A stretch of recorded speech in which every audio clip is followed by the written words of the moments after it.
Hey there, friends and family. This is Amanda with the Living on Rivertime YouTube channel, and today we are going to be exploring Castner Glacier, which is on the Richardson Highway outside of Delta Junction, Alaska. So let's go explore.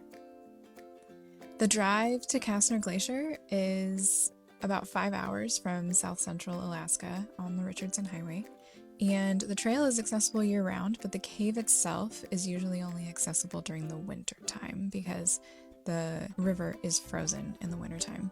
This year, the trail we followed actually crossed the river several times. The traditional trail that is marked, it usually follows the south side of the river and only crosses once it gets to the glacier itself.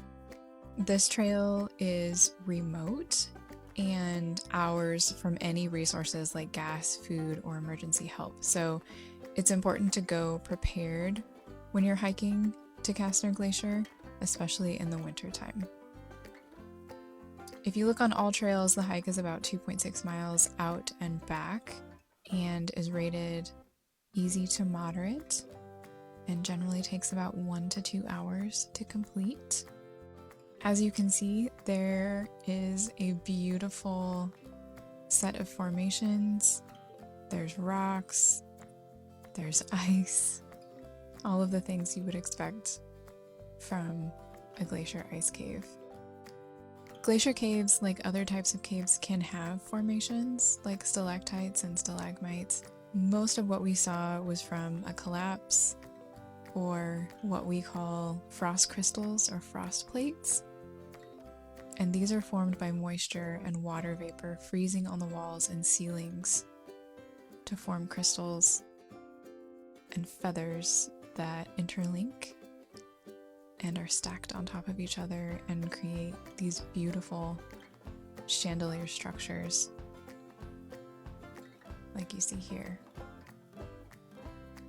The amount of moisture in the cave is because of the river that sits next to the cave and underneath the cave itself.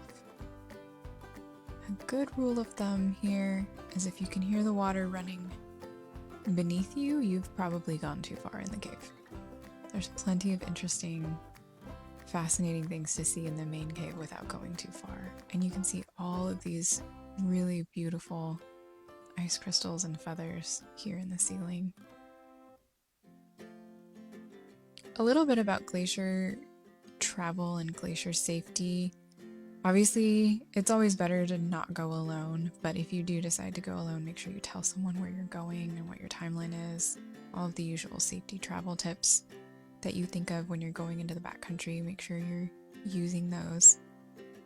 Something specific to ice caves, though, the entrance is probably the most dangerous part of the cave because that's where it's open to the elements, so it's open to the wind and rain and snow. And that area of the cave can erode very quickly in comparison to the rest of the cave, so you really want to watch out for falling rocks, falling ice, things like that. It's always recommended that you wear a helmet when you go into an ice cave, and make sure you're wearing some sort of traction support like crampons or cleats, because you're essentially walking on a giant ice cube.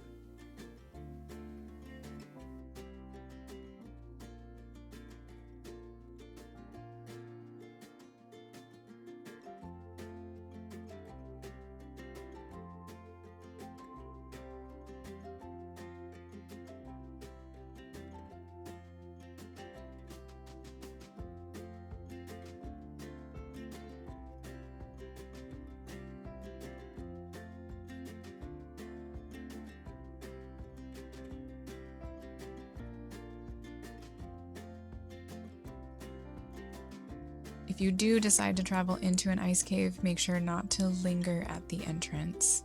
So as you see here, we are leaving the ice cave. We are not hesitating, taking pictures. We're just walking out of the cave, getting away from that entrance, and making sure that we're safe, because that is the most dangerous part of the cave.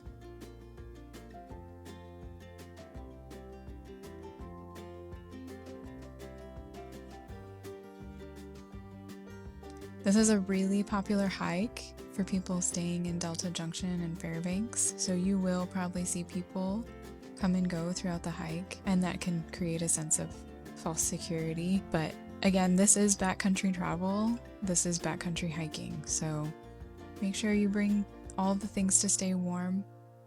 Extra set of clothes in the car if you get wet, gloves, headlamps.